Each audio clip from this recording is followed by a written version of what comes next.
So yesterday I made a video. I should probably sit up for this one actually. I made a video and I said some really important things. And I just kind of want to go over what the important things are. So courts and how people are prosecuted is an important thing, because going to prison really does destroy someone's life. And the difference between going to prison for a year or two and 10 years is absolutely massive. So one of the most important things that I would change in the court system is actually harsher punishments for people who are proven to have lied on documents. Like, I don't know what's going on with the Diddy case. I feel like the whole thing is just fabricated and lies. He is one of my angels, which doesn't mean that it doesn't mean he hasn't done anything wrong. It doesn't mean that he doesn't deserve to go to prison for a couple of years. I don't know what the case is. I'm not talking about his case specifically. I'm just saying that there's a ton of things on that Little Rod's accusation list that just don't seem to add up.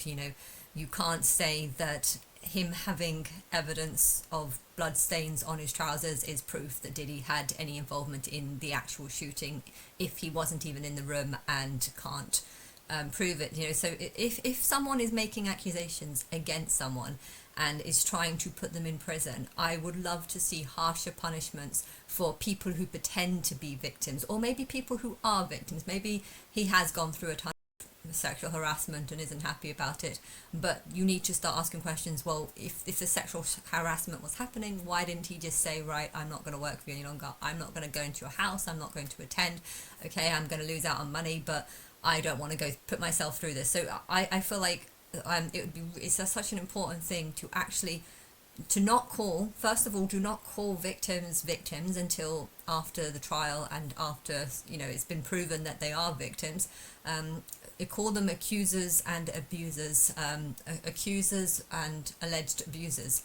That's how I would do it. And then you would look at the trial and you look at the things, and if it's proven that there are law, if someone's saying that they were R-worded for 7 hours and yet you've got proof that actually this event only lasted 2 hours, that is proof that they have lied and exaggerated a claim to get someone in prison, and that should actually be seen as a crime, not a crime separated, not something that needs to be brought up on different jury cases, but it's something that if you go to court and someone is testifying against someone and they can prove that their statements are not true, they also have a sort of disliking towards that person who they're trying to lock up, I think it is actually fair to punish people for this crime and put them in jail, even if it's only for a week, or a month or something. But if you've caught someone out on lies and then you ask them, how long do you think they'll get, and how long do you think they deserve? If their answer of how much they think they deserve is much higher, then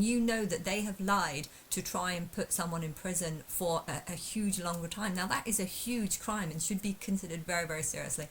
And it did make me think of that, that what they do in Islamic countries, which is to punish victims, which is totally wrong. You shouldn't punish victims.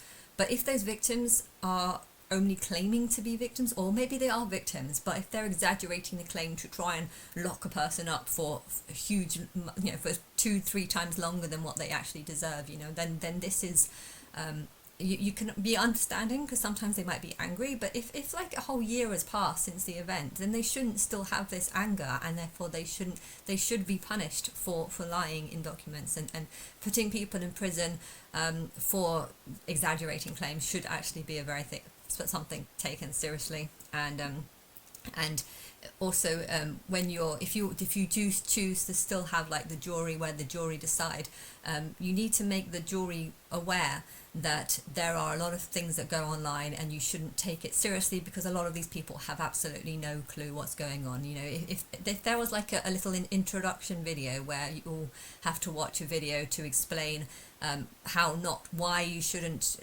take the public's advice on things, if you can show a video of all the people that have been accused of Tupac's murder, I've seen loads of videos, this person's responsible, this person's responsible, this person's responsible, if you had like a little clip where you say all these people are saying this, when really all they're doing is just trying to pick on the celebrities and try and blame it on a celebrity. Like, I don't know the truth, maybe maybe someone is involved, or someone's obviously involved, but you know, I think, I think the jury can be very stupid if they're listening to the public, and you shouldn't. I've never been to a jury. I've never been to one of these cases. I've never been selected to be, so I don't really know what goes on in the courts. But I know that they shouldn't. People love to just say whatever shit. You know, that there was a video where I saw, and someone had just taken a picture of Cassie and she had a bruise on her arm, and they were saying that that's obvious proof that Diddy did it, and it's just like, no, no, no, no. I can show you proof. Look. This is, can you see that?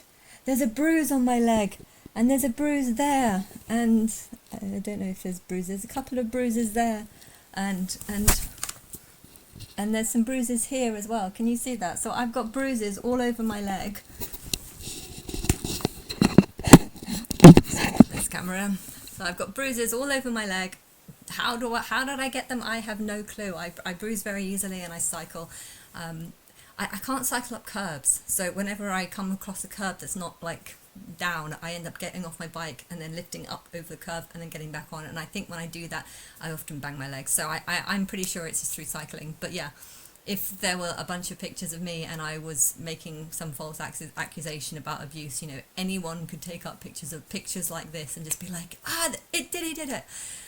You know, if I say Teddy did it, okay, it's obviously not true because I haven't been to America and I haven't seen him or met him or anything. But if I was a liar and if I wanted to get someone in jail, I could be able to lie.